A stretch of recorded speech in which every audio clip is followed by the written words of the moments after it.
Hello, this is Weiss with another video of mine here at AVG Aviation. So we're gonna go ahead and discuss today about the how to fly a traffic pattern and what type of legs we gonna face at the page. We're gonna go ahead and use the page here currently Kilo Delta Papa Alpha, which is we have TPA of 1600 MSL. So we have 1600 MSL TPA at this airport, and we can go ahead and discuss. So let's say that we are at this runway here. Let's put it. We have runway 20 right, and we're taking off runway 20 right, coming in this way, and we're gonna go ahead and take off. So we're gonna go ahead and take off, and we gonna maintain. This leg is gonna be upwind. This is upwind leg, and we will maintain VY. It's different for every aircraft, so you go ahead and maintain VY up to 1300 feet MSL. Uh, so up to 1300 MSL, 300 below TPA, and we can go ahead and turn to crosswind. So my crosswind is gonna go.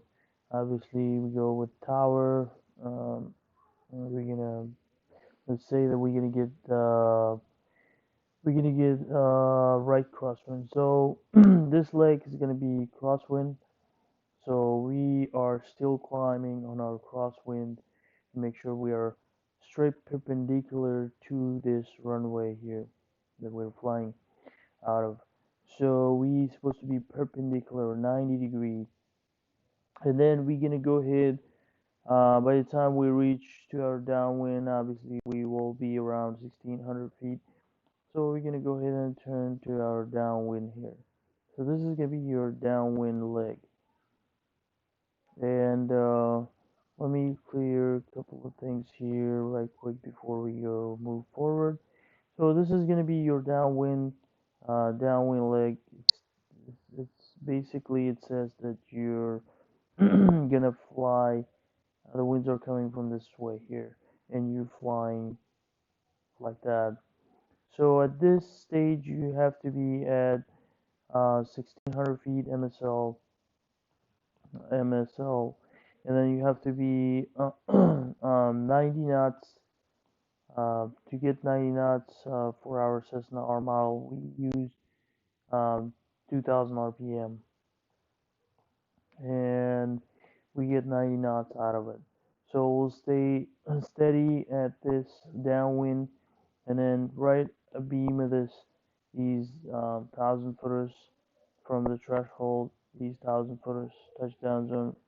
When our aircraft comes abeam of that, so let's say these are the wings, they are abeam of 1000 footers, and then at this point we're gonna go ahead and do the landing checklist. So we'll say first fuel select the boat, fuel selector boat, okay.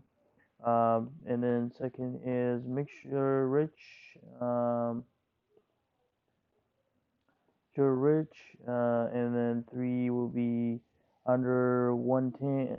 RPM goes to 15. RPM goes 15. Under 110 flaps 10. Under 110 flaps is 10 degrees. So we have to verify that it's under 110 airspeed wise. So it's below 110. Okay, there's a 110 and there's a 100 or something. So we are below 110, then we bring the flaps down to 10 degrees. Uh, so that's that, and then we're gonna keep flying. Make sure we are not ballooning, because once you bring the flaps down, the nose tends to balloon on you. So don't let it balloon. We keep going down about 400 feet per minute descent, and at this point be we have to be in contact all the time with the ground 1000 footers. So when we come up to When we look at over our shoulder, if we are 45 degree off our shoulder with a touch 1,000 footers, then we're gonna go ahead and start our base leg. So this is gonna be base leg, and let's get it a little bit cleaned up here. So our base leg is gonna be this one here, and on our base leg, we're gonna go ahead and at this point we're gonna wings level, and we're gonna say under.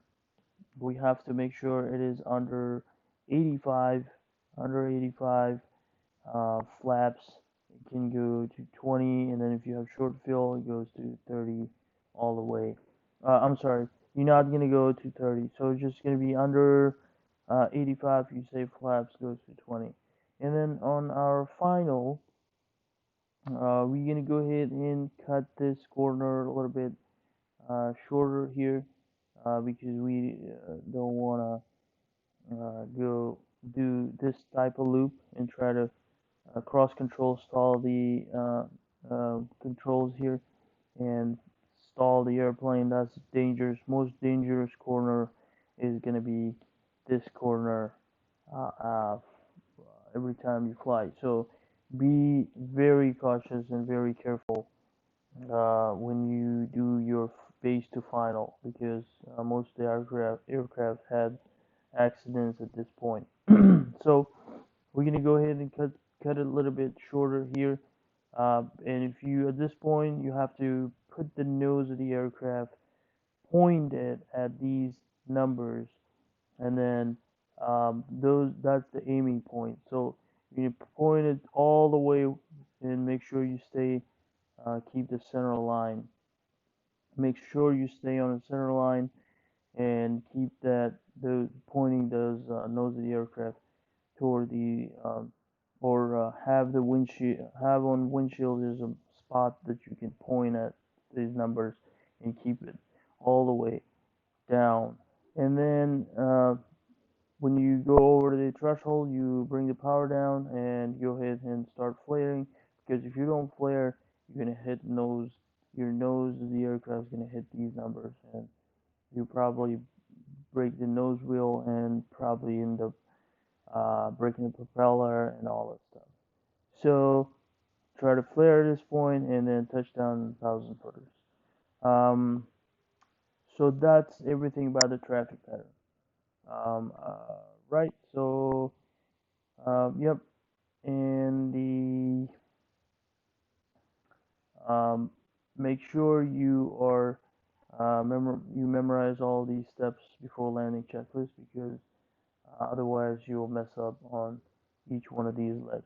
So if we think about this whole thing, this whole scenario here, it's like a rectangular course for us. Okay, it's like a rectangular course for us, and we have to keep that in mind that at this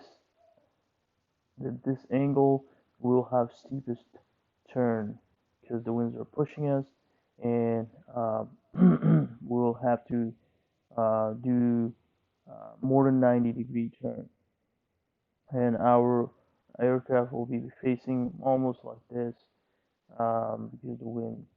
And at this point, when we turn, it will be less than 90 degree up here in this corner.